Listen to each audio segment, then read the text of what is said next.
इसी बीच एक गीत याद आया, बड़ा प्यारा गीत है।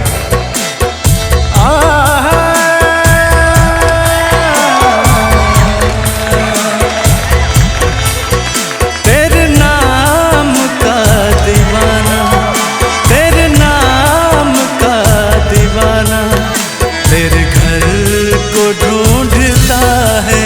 जिस नजर पे दिल टिका है, जिस नजर पे दिल टिका है, उस नजर को ढूंढता है। तेरे नाम का दीवाना, तेरे घर को ढूंढता है। तेरे नाम का दीवाना, तेरे घर को ढूंढता है।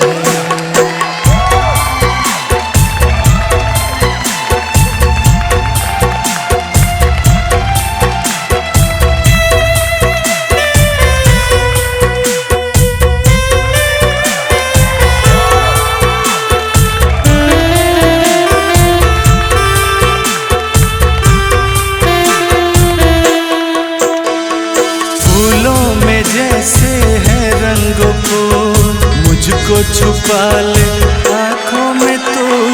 फूलों में जैसे रंग है